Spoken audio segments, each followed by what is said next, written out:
Good. 2 answers, lovely. Good. Anyway, here we go. Not terrible. Once again. So tonight, as you can see on here, our lovely projection, we're talking to you about manipulation and various forms of such thing. So let us begin. Good evening to everyone in the room and to those watching online. My name is Tyler and this is a lovely Bonnie. Tonight we're going to talk to you about manipulative forms of communication and how to combat these various forms of manipulation. When planning for this asset, Bonnie and I came up with 2 main ideas we could associate with manipulative behaviours, which are freedom and control. We each came up with a personal story suited to one of these ideas, and now we'll begin telling one of those stories. So, can you guys put your hands up if you've ever been in a situation where you've been manipulated so much that you just feel stuck in the situation, like you can't break free? Yeah, there's a lot of us. So I'm going to tell you a bit of a personal story of mine where I was in this situation. So technically, I was born due to manipulation. My mum had me to manipulate my dad to hang around. After a few years, I ended up living with dad full time. All throughout my childhood, though, dad consistently came back to that moment. Whenever I did something wrong or I did something he didn't agree with, I would be made to feel guilty for all the sacrifices he made to bring me up. I also grew up thinking that the only pathway I was going to take in my life was the same as my mum's, which wasn't a very positive one. So due to all this, I felt very stuck during my childhood in the way that I thought and the way that I saw my future and myself. I moved out of home a couple of years ago, and that was my breakthrough moment. Since I moved away from that environment, I've been able to find myself and see that I can choose my own pathway. I no longer hold on to anger at dad. I no longer hold on to anger at dad for that manipulation either, as he's apologised and our relationship is now on the mend. In turn, I've found my freedom from that manipulation. When someone's manipulating you, they're trying to take away your freedom and control the way you think so that it benefits them. But I can assure you all that you can break free. The first step is to listen to your feelings.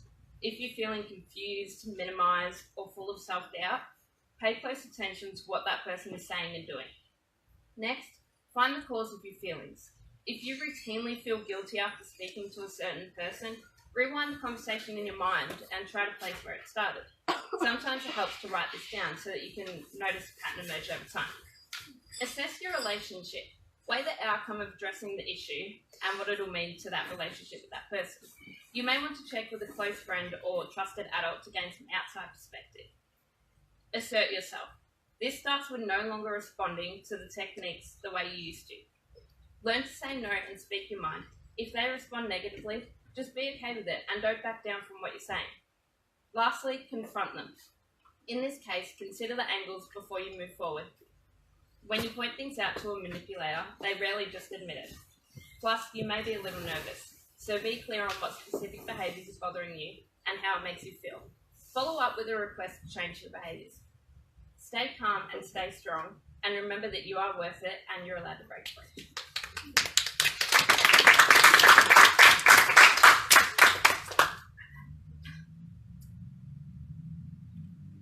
One such experience in my life was something I've actually talked about a little bit before here, and it's to do with my experience of checking out what uni course I might want to do at the start of last year with my nan.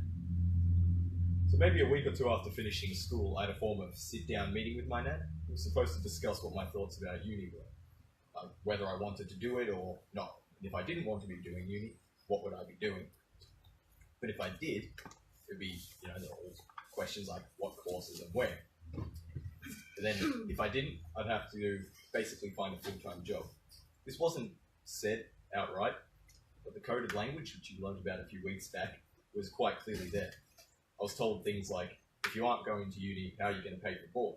Implying that if I wasn't studying, I'd have to find work to be able to continue living at home. So during this meeting, we discussed all sorts of things, like what is it I want to do for a career? Or what do I enjoy doing? And the whole time I basically gave the same answer of, I don't know yet. But all the while this was happening, I could find and feel my nan trying to push me or even manipulating me into picking something, so long as it was anything that didn't end with me doing nothing. She was trying to control what I wanted to do, even if it wasn't what I really wanted to do. And here's where the point of the story comes into play. During this whole process of selections and decision making, many people around me, primarily my family, were saying things like, you should do this course, or it'd be good if you could do this one. It was their own form of trying to control me and what I was doing. Now this issue of people trying to control me and make decisions on my behalf, or even trying to manipulate me into making them, is something I've been faced with my entire life, or at least for as long as I can remember. It's ranged from many different things, like the aforementioned uni course selections, to something like where I should be working. Even though that didn't affect them personally, they still felt the need to control that. Now, as this is something I've dealt with for such a long time, you think I have some form of way to combat this, or at least resist this kind of manipulation, right? Right? Well then, you'd be correct. In my personal experience, and just a quick disclaimer, this is my personal experience, it might not work for everyone, that's what works for me. What you have to do is be firm in what you believe in. After all, it's your life, not theirs. You should be able to make decisions like where you want to study or where you want to work, without being shoehorned in what they want you to do, just because that's what they want you to do. Keep in mind, just because they are suggesting things doesn't necessarily make them manipulators. They could just be giving you ideas. It's when the coded language and manipulative behaviors start to take place that issues can arise and start causing trouble. In case it doesn't seem simple enough, let me give you 5 steps on how to break out of a controlling person's grasp after a sip. First, assess your level of safety. While this sounds a bit drastic, it really is the first step in assessing your situation. Like, how will the controlling person react if you try to break out of their control? Will they react violently, or will it be a more passive reaction? This first step is vital to figure out how you'll exit this controlling person's grasp before you actually try to break free of their grasp. Second, assemble your support system. Now, there's a decent chance that if you've been in this sort of situation for a while now, you've probably told a few people about it, and now that you're beginning to look a way out of it, you're going to need your support system now more than ever. So when you begin explaining your situation, you may begin to feel embarrassed or uncomfortable with what you're saying. Just push through these feelings of discomfort if you ever really want to make a change in your life. Third, think through different scenarios. This is the time when you want to be specific about long-term goals and short-term goals relating on how you want to exit this controlling relationship. Questions like, how will this affect you financially? Where will you stay? Who else will this affect, and how do you let them know, are all good starting points. Being prepared for all types of possible questions and outcomes will be for your best interest. This way, not much will surprise you. Fourth is ask for help, or reach out and ask for help. Now, if you've been following along, you realise we already identified our support system back in step 2. It sounds like an obvious thing to do, but just keep them in the loop, let them know what's going on. Keep them updated, and make sure you trust them. Other than that, the step really is just that simple, and keep your people updated. Fifth and final step is keep following through. Leaving a relationship or friendship, or even trying to make these kinds of changes in one, can be a very long and arduous process. But in the long term, it can be well worth it. Just make sure you keep following through, rely on your support network, and keep them in the loop. Keep in mind that not everything goes to plan on your first attempt. That's okay. So what it means is you've bolstered your second attempt to try to do this again. And just know that breaking free of control is worth it, and you can 100% change your life for the better. So, Carla and I came up with 6 different types of manipulation that we think are the most common. So we're going to go through them now and give you ways to combat them. First off, I'll start by talking about the guilt tripper. Now, who here thinks they know what I mean by a guilt trip? You. Me? I don't know, who wants to answer? Shout it out loud. Someone. Making someone feel guilty. That's a good answer. Say something will happen when and make them think that something bad will happen to guilt trip them into doing something. Anybody else? Someone else? Making a scenario your fault. That's a good way to put it. So what I have written is a guilt tripper is someone who tries to manipulate you through the use of guilt by messing with your emotions. Example, it could be someone who says something like, if only you knew what I've been through, or if you loved me, you would do blank. Take a second to think about how you'd feel if either of these things were said to you. How would it make you feel? What kind of reaction do you think this person's trying to get? The reaction that they want. To make you feel bad about what you've done. So this person's trying to get their way through making you feel bad for them. Now, the best way to combat this kind of manipulator is to simply not cave into them. No matter how difficult it may be, or how much guilt you feel, if you really want to avoid being used by these people, stay strong and don't give in.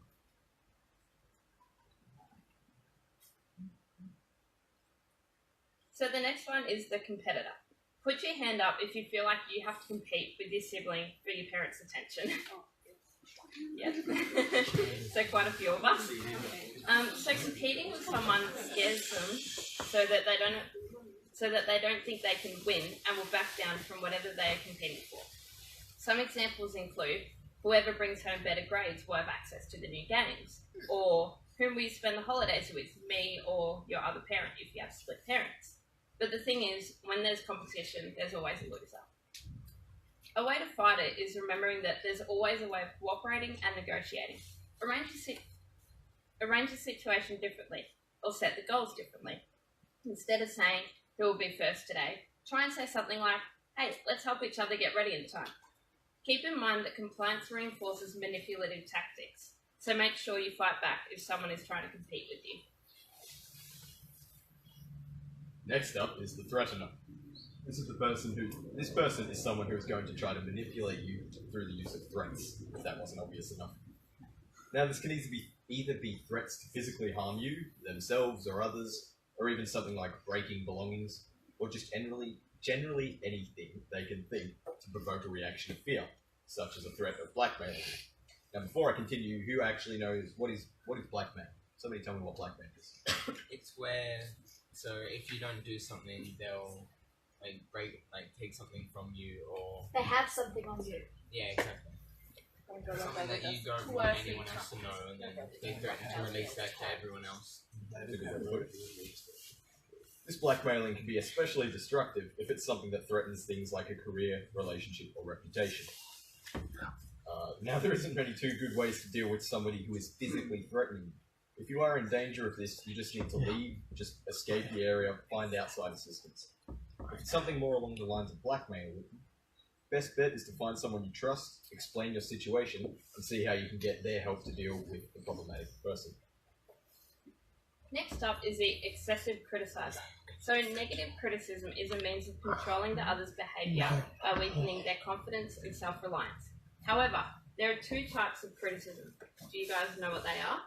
Constructive and Deconstructive. Yeah, perfect. So constructive and destructive, or positive and negative. So the difference between the two is the way in which comments are delivered. Although both are challenging your ideas, character, or ability, when someone's giving you negative criticism, it can hurt your pride and self-esteem, but usually it's just thoughtlessness, malicious, and just plain nasty. Positive criticism points out your mistakes, but also shows you where you went wrong and how improvements can be made. I have a few steps for fighting criticism. So the first is to just stay calm and gather your thoughts. Next, you need to figure out whether the criticism is positive or negative. And remember, you can do this by listening to how it's delivered. So are they trying to bring you up and give you ways to fix it, or are they just trying to bring you down? Thirdly, remember that you can't please everyone, and that's okay. And lastly, respond with grace. Let this person know that you don't feel like their criticism is positive and it brings you down more than it lifts you up. Remember not to fight or argue back, because that's only oil on fire and will only make it worse. Now, second to last is the self-esteem attacker. This one is fairly self-explanatory.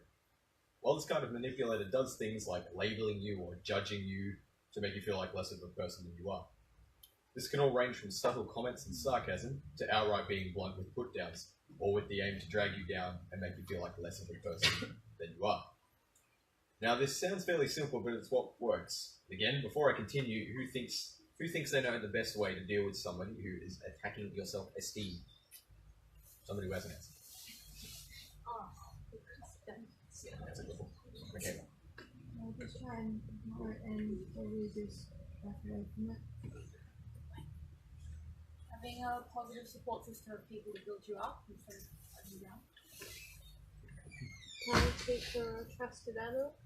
And yeah, again, the best way to deal with this kind of manipulator is to make sure you don't take what they say to heart.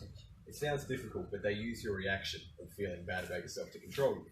So by just ignoring them, you take away all of their power over you. So, in case you haven't realised yet, we have done 5 points and we're up to our last point, the 6th point. But before I get to that one, just to make sure you're all paying attention, can you guys remind me what the first manipulator was? Guilt tripper. Yeah, perfect. And the second one? Competitive. Yeah. The third one? I can't think of it. Yeah, perfect. The fourth one? Yeah. And the fifth one? Self-esteem. Yeah, perfect. So lastly, we have the silent treatment giver. And I actually want to spend a little bit more time on this one because I feel like it's very common. Raise your hands if you've ever experienced someone giving you the silent treatment. Yeah. So that's pretty much everyone in the room. So at some point in our lives, we all experience silent treatment or even give it.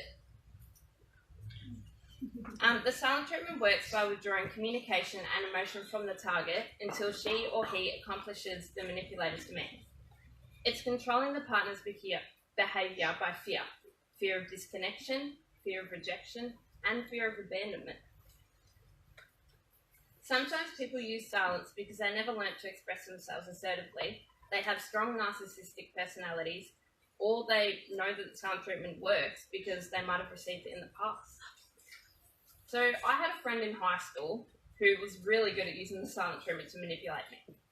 I could do the tiniest things, like not give her some of my food or disagree with one of her opinions, and bam, she wouldn't talk to me for days or weeks until I went running back. Every time she'd wait for me to run back because that's the reaction she wanted. She wanted me to come back and prove my loyalty to her. Maybe she was lonely, I don't know, but after a while, it really started taking a toll on me. I felt stuck, like I was stuck in that friendship and I needed it to cope. But I learned that I was worth more than that. After another petty fight and she stopped talking to me, I didn't run back to her. I ignored her back and she hated that. She ended up running back to me, trying to get my attention, but I wouldn't give it to her. Even though not as strong, her hold on me still lasted a few years after that until we finished school and parted ways, and I've never looked back or turned back to that friendship. I want to encourage you guys that even though it hurts, and even though you can feel so lonely while someone you love is ignoring you, you need to show no fear and do not nag for communication. Stay strong. At some point, you will need to have a conversation with this person. An example of something you could say is, I love you, and I want our relationship to be enjoyable for the both of us.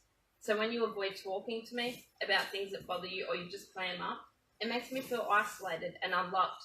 I need to feel connected to you, and I want you to know I'm here to listen if there's something on your mind. Yay, phone calls.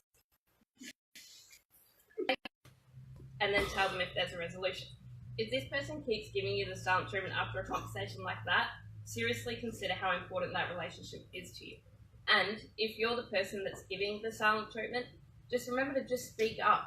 This person wants you to tell them how you're feeling because keeping it to yourself isn't going to solve anything.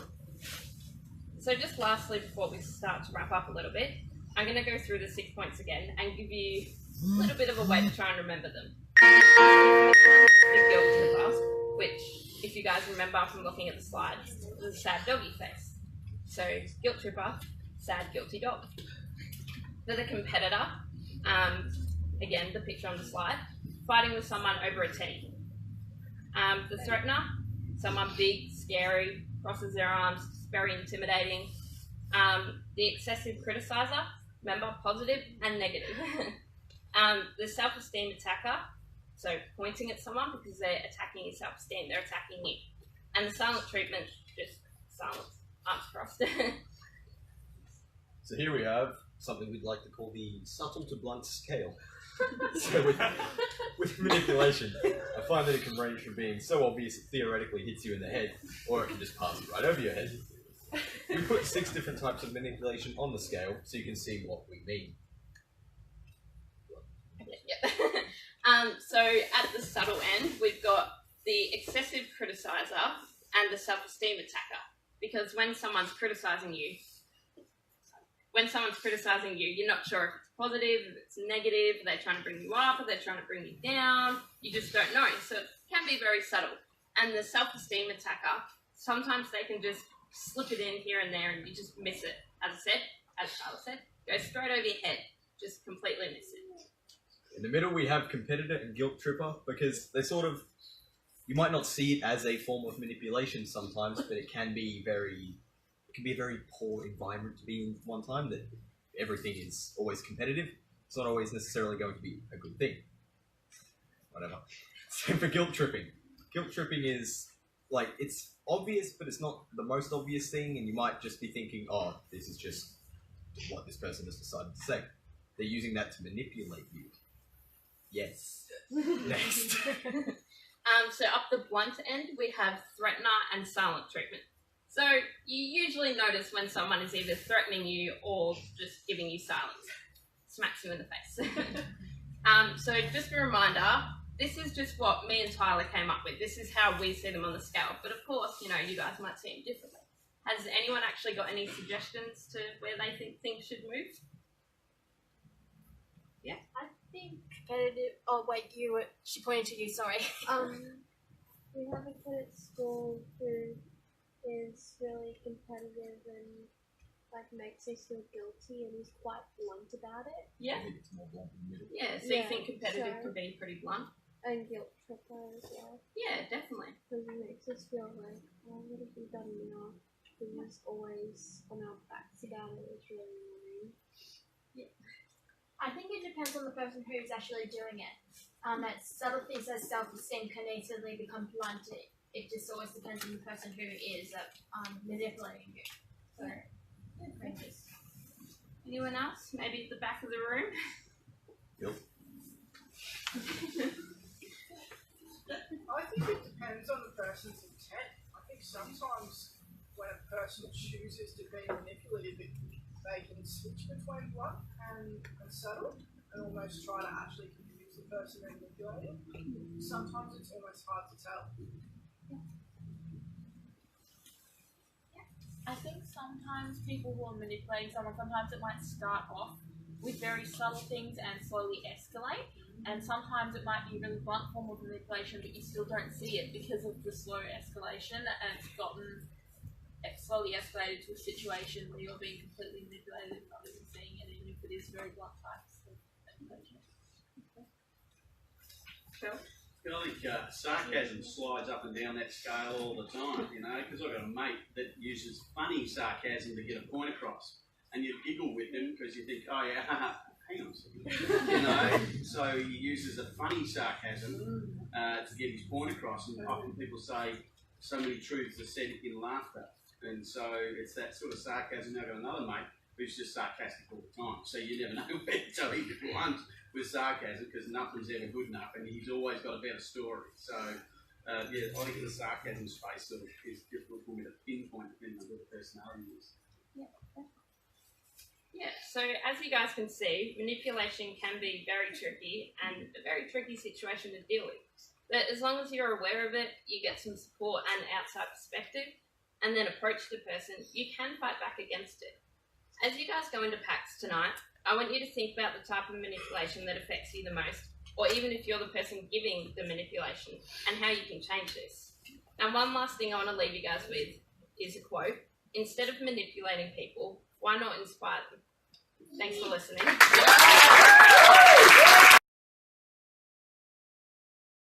3, 2, 1, let's jam.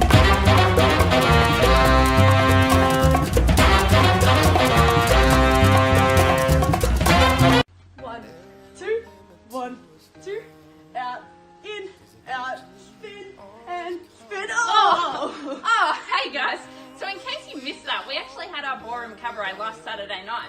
We're going to go over to Tyler now to see how it went. Well, we keep practicing. For next year. Over to you, Tyler.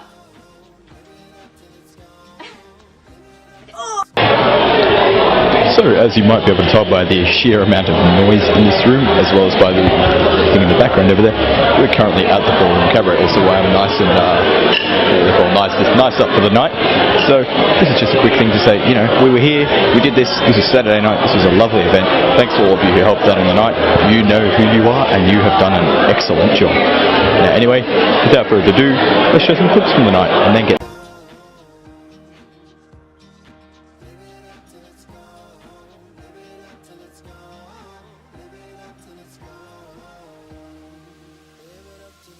Had a cloudy head, yeah I know that. Since the fog cleared, I never go back. And I'm grateful they shot me down. Not the person I am, I would not be now.